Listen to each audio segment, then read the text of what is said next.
Salut à tous, ici Benjamin Blanchard. Bienvenue sur ma chaîne où l'on explore ensemble le monde passionnant des technologies modernes. Si vous êtes intéressé par les dernières innovations et que vous voulez rester à jour sur ce qui change notre quotidien, pensez à vous abonner. Aujourd'hui, on va plonger dans un sujet incontournable des nouvelles tech. Prêts à découvrir? C'est parti! Bonjour à tous et bienvenue sur ma chaîne. Aujourd'hui, je vous emmène dans les coulisses d'un monde souvent méconnu, celui des cyberguerriers de l'armée française. Dans cette vidéo, nous allons explorer comment ces experts en cybersécurité protègent notre pays contre les menaces numériques. Vous découvrirez leur mission, les technologies qu'ils utilisent et les défis qu'ils doivent relever au quotidien. Préparez-vous à plonger dans l'univers fascinant de la guerre numérique et à comprendre l'importance cruciale de ces soldats du cyberespace. C'est parti! Pour protéger sa vie, le matériel coûteux et éviter l'enlisement notamment lors de combats en milieu urbain, le fantassin du futur sera barre d'électronique et relie en réseau avec l'ensemble des blindes et aéronefs. Il ne s'agit plus de science-fiction, mais d'une réalité que Futurascience a pu vivre dans le cadre d'une intense démonstration de guerre moderne. Reportage. Sissonne, dans l'Aisne. Nous sommes en 2020, il fait froid, pluvieux, les rues de cette petite ville de 5000 habitants sont désertes, et pour cause. Elle a été envahie par un ennemi dont les troupes sèment la terreur. L'objectif pour les militaires français est de bouter hors de la ville cet envahisseur en évitant absolument l'enlisement. Un drone qui survole discrètement l'agglomération vient de repérer les positions des forces ennemies dissimulées dans une dizaine d'immeubles et de maisons au sud-est de la ville. Quelques secondes plus tard, un hélicoptère de combat Tigre arrive bruyamment pour confirmer leur présence. Dans la foulée, des fumigènes viennent masquer les rues, puis c'est un déferlement de blindes qui roule à vive allure dans la ville. Des fantassins en débarquent à couvert. Ils sont équipés d'un gilet bourre d'accessoires électroniques. Grâce à cet équipement, ils sont tous connectés à un réseau informatise. Chaque combattant dispose d'un écran lui permettant de connaître sa position et celle de ses camarades via GPS. Ils peuvent s'organiser et communiquer entre eux avec un ostéophone, un système qui capte la voix via la résonance des os, et peut retransmettre les sons par le même procédé. Pratique au milieu des explosions et des coups de feu. Des fantassins relient en réseau. C'est la poignée avant du fusil mitrailleur, FAMAS, qui permet de commander la radio. Ainsi, pas besoin d'arrêter un tir pour actionner un interrupteur. Ces mêmes commandes permettent de régler un tir sans se mettre à découvert, et donc en danger, grâce à une lunette de visée spéciale placée sur le FAMAS qui retransmet les images de la cible au combattant. Ce même dispositif est doté d'options infrarouge ou de vision de nuit. Le futur, c'est maintenant. Le combattant porte un équipement électronique qui le connecte en réseau avec la troupe, les aéronefs et les véhicules blindes. Sylvain Biget, Futurascience. Les troupes évoluent très rapidement et investissent les bâtiments et immeubles d'habitation les uns après les autres. Ce manège est cadence par les ordres du chef qui se trouve dans un blind. Sur deux tablettes tactiles, la position de tous ces hommes, des hélicoptères, des drones, des blindes et des chars. L'éclair ainsi que ce qu'ils peuvent voir sont retransmis en temps réel, tout comme les mouvements des ennemis. Ainsi, les informations retransmises automatiquement par un simple fantassin permettent de guider instantanément un tir d'artillerie ou des aéronefs. Éviter l'enlisement. À Sissonne, le nettoyage de la ville se poursuit au rythme des échanges de données à haut débit. Mais voilà. Un char vient ralentir l'évolution des troupes. L'information est aussitôt retransmise visuellement par un des fantassins. Quelques instants plus tard, un simple coup de canon provenant d'un char Leclerc relié au réseau neutralise le char ennemi. L'attaque est musclée, les véhicules et les hommes coordonnent et le tout ne dure pas bien longtemps. Pas question de s'enliser, il n'y a rien de pire. Les hommes se fatiguent vite au combat et les risques augmentent, explique un officier. La ville est libérée au bout d'une petite heure. On ne compte qu'un seul blessé parmi les troupes françaises, évacuées rapidement malgré de rudes échanges de tirs. Le LOC, logiciel opérationnel de conduite du combat, est l'outil de suivi des opérations du chef. C'est une sorte de gros iPad façon militaire, qui peut afficher en temps réel l'intégralité des combattants, véhicules et unités sur le terrain. Les positions des ennemis y sont affichées ainsi que les champs de vision et les directions de déplacement des uns et des autres.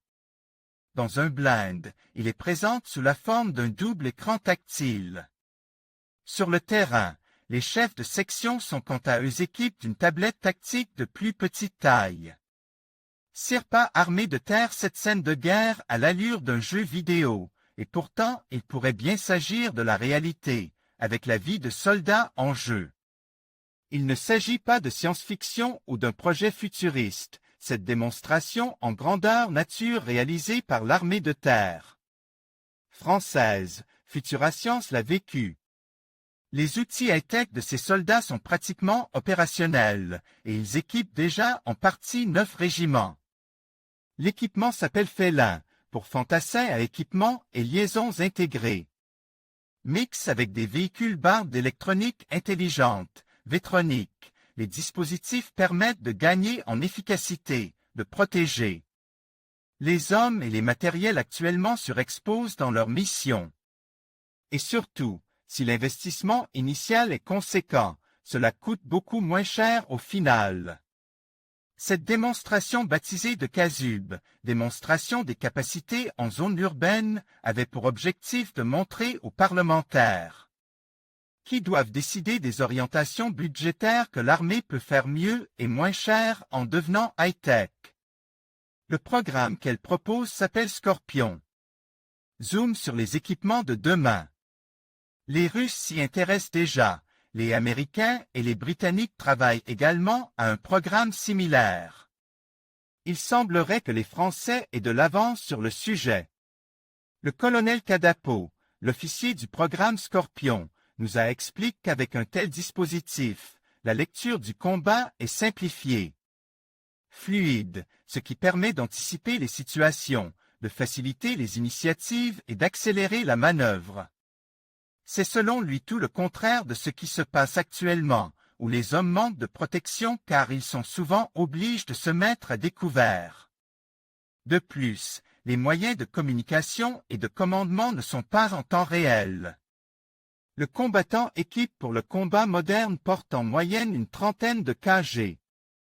Le système Félin vient alourdir la charge de 4 à 6 kg selon les configurations. Sylvain Biget, Futura Science l'équipement Félin, fantassin à équipement et liaisons intégrées, l'équipement du fantassin du futur. Et donc déjà utilisé par 9 régiments. Il intégrait de nombreux dispositifs électroniques qui permettent de connecter le soldat au reste de la troupe et de faciliter les communications. Voici le détail de quelques équipements. La jumelle infrarouge multifonction de Sagem. Placée sur le fusil mitrailleur, cette jumelle permet d'effectuer des tirs déportés. Autrement dit, le soldat n'a pas besoin de se mettre à découvert pour viser et tirer.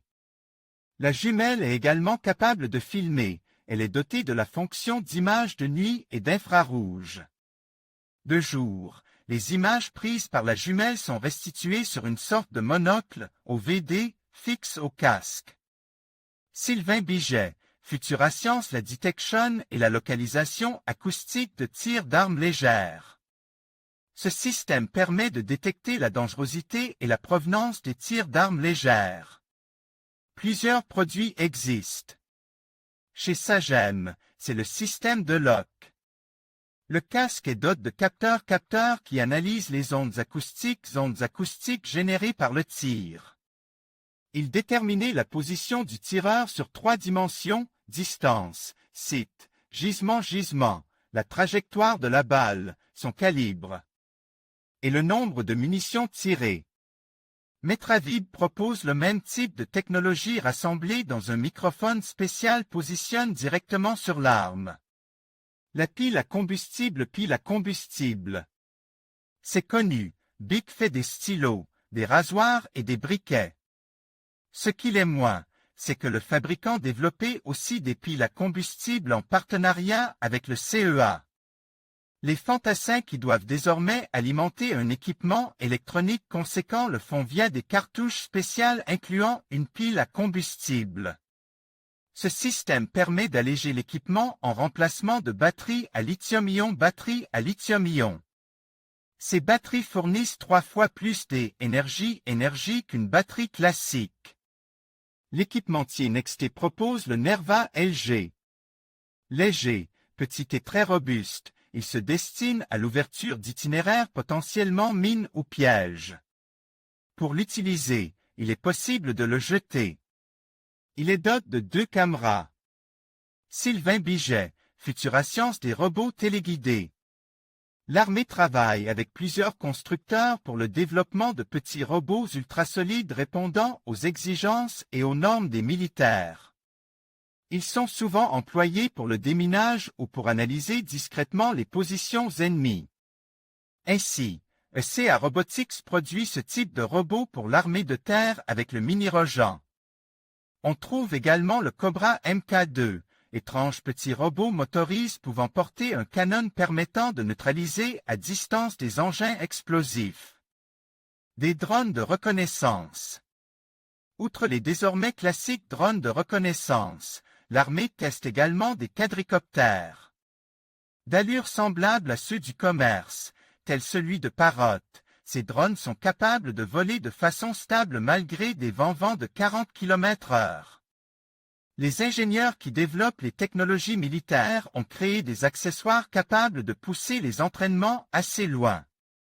Ainsi, cette veste bardée d'explosifs permet de simuler de façon virtuelle les blessures provoquées par son éventuelle explosion sur les troupes situées à proximité. Sylvain Biget, Futurascience la simulation.